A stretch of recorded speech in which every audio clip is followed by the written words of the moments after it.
Hello bakunzi ba YouTube channel yacu Inaye TV, turongeye kandi kubaramutsa ngo amahoro y'Imana abane namwe. Nkuko mubimenyereye ku YouTube channel yacu Inaye TV, ni YouTube channel twama tubazanira Inaye tidufasha kubandanya mu gakiza no gukomera gose mu gakiza. Ni jewe Bruce Atungimana namandabashikiriza izo Inaye. Mbere yuko tutangura tubashikiriza Inaye yacu, mu nkundire mubanze mugire subscribe canke s'abone, hama iruhande ya subscribe canke s'abone hariho akakengere muce mugafyondako kugira ngo igihe cyose tubashizeko Inaye muze mwame muyironka. Mbere yuko dutangura ariko ni mu nkundire tubanze tumira amate gato hama dutangure.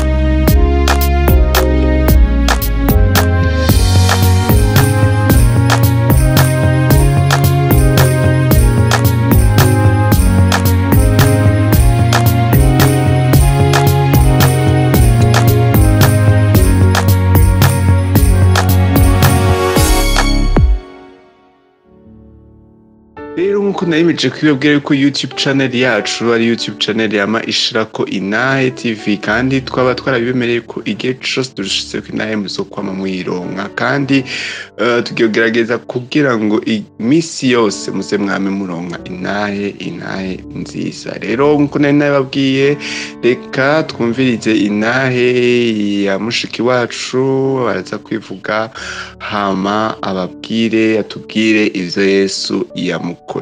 Kazi uramahoro yanje n'ubutunzi bukomeye, kuba narakumenye n'ubuntu nagiriwe. Yesu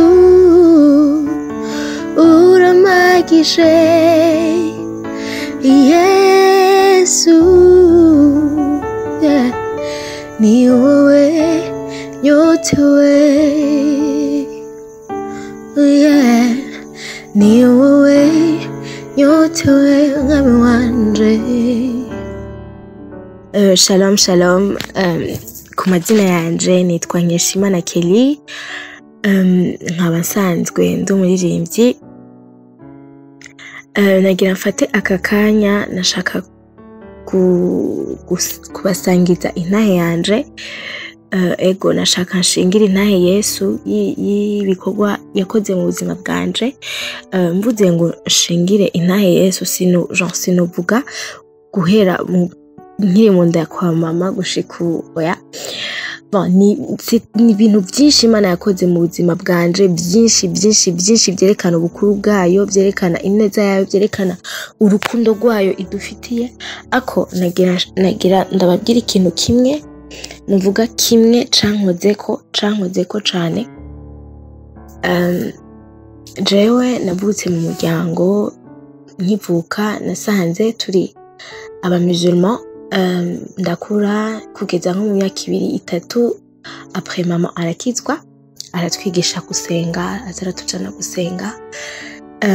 Ncasanga Imana yarampaye impano yo kuririmba, ndaja muri chorale nyiri umwana mutoyi, muri chorale y'abana. Ndakura ndaririmba, ndiga amashuri.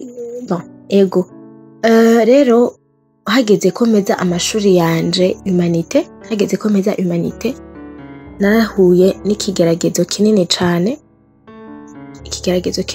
Satani yarashatse kungwanya, arangwanya, ariko Yesu ntiyigeze ananirwa. Yarangwaniriye, Imana irangwanirira anyereka ubukuru bwayo. Ndi mu wanyuma mvuge 13e nkuko abantu benshi niko babivuga. Narafashwe n'ingwara nazivuye, nta muntu bimwe bavuga ngo maladie héréditaire, nta muntu yarayigwaye yigeze ayigwara muri famille.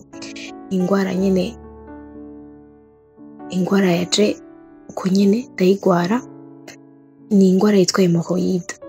Bon, bikanka konja ni ingwara ifata bikanka ko uja muri toilette hageze ko ugira umwanda mukuru, bikanka bikaba hard gusumbya, bikanka gushika yaho usanga uko usohora amaraso atavyuzi, bikababara nyene ukababara. Rero iyo ngwara iri mu ngwara za mbere zambujije amahoro, yaramburije amahoro, irambuza amahoro. Ndi muri uwo mwaka wa nyuma, ariko nabandanije kwiga, biranka nyene, biranka ntonze ku ishuri, bikanka ko nicara, ko byaranka ko nicara bifite yo kugenda muri toilette, bikanka ko ngira uwo mwanda mukuru.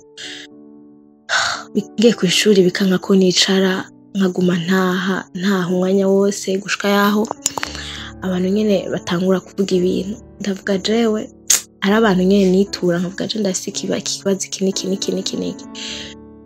Ufite naragenda mu bantu nkabereka nko kumengo ndameze neza, ariko ndi muhira je nyene mu cumba nafata umwanya munini wo kuririra Imana, nkarira Imana nkavuga Mana jewe nagize iki kugira iyi nkora inze ko muri uno mwanya, nagize iki, nkaririra Imana pardon, nkayibwira combien de fois ndiko ndababara, combien de fois natahuri gitumye iyo ngwara kiraza iranza ko nkayisaba inkize. Ingwara fait yaje au début ya premier trimestre, igenda guhera à la fin du deuxième trimestre. Sinari nkigira iki, ariko Imana yarangarukiye, Imana yaranyeretse muri ivyo bihe tari byoroshe, Imana yaranyeretse irantabara, irankiza iyo ngwara.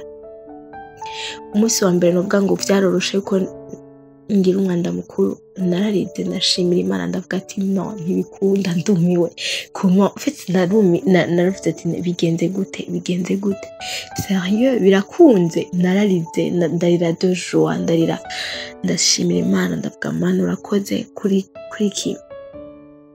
kuri miracle nkoreye, urakoze. Kandi nari narasavye Imana muri ico gihe nari nkwaye, mvuga ati Mana niwankiza nzogushingira intahe ku batakuzi bakumenye.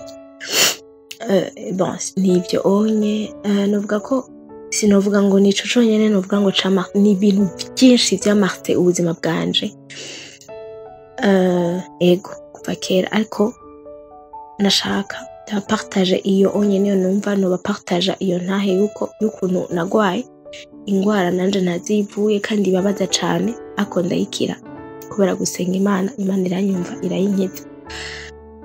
Nashaka rero kubwira umuntu wese ariko aranyumviriza ko peu importe uburemere bw'ingwara ubufise, peu importe uburemere bw'ikibazo ubufise mu buzima, umenye ko Imana ikiri ku ntebe yayo, Imana iri hejuru ya byose, Imana ishoboye gukora byose, Imana ishoboye gukora n'ibirenze ivyo tuyisaba. Imana ibona ivyo dushaka kuyisaba meme avant ko twe twiyumvira no kubiyisaba.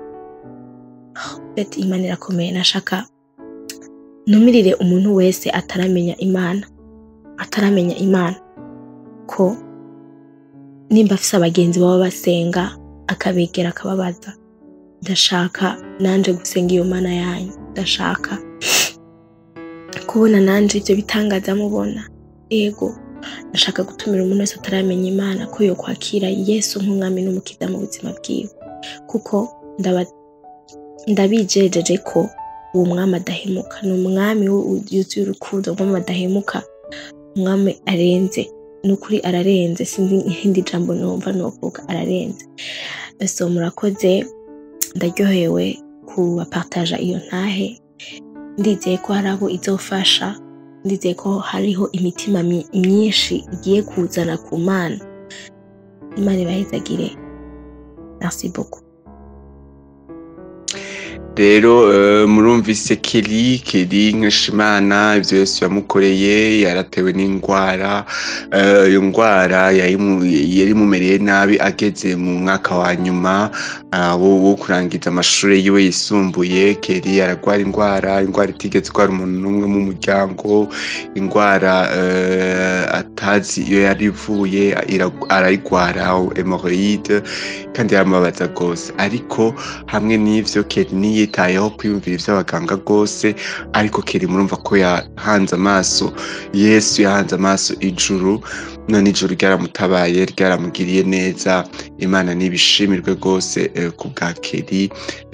Nawe rero ushaka kugutera intege, ndabwira yuko ushobora kuba urwaye nkumbura ibiruti vya Kelly canke ibitari vya Kelly, ariko vyose hamwe navyo reka uhange amaso Yesu, kuko niwe yavuze ngo uko yari ari ejo n'uyu munsi n'ibihe vyose niko azokwama. Uko yamye akiza, uko yakijije Kelly, niko n'ubu agikiza. Ukeneye gusa kumwizera ugahanga amaso we. Nuko rero banywanyi mwari mwashimye kudukurikirana, ndabashimiye, ndabakengurukiye rwose cane bivuye ku mutima. Mwari mwaduhaye umwanya n'amatwi yanyu kugira ngo mudukurikirane. Rero nkaba nibutsa abatari bwagire subscribe canke sabone YouTube channel yacu Inaye TV, ko wogira subscribe ukagira sabone, iruhande yaho hari agakengeri ugafyondeko kugira ngo uzokwame uba uwa mbere mu kubona Inaye zacu dushizeko. Imana nyene amahoro ibahezagire. Tukaba dushimiye kandi cane na Kelly Nkeshimana yemeye kudusangiza Inaye yiwe. Imana yacu ibahezagire, naho ubutaha. Bye bye.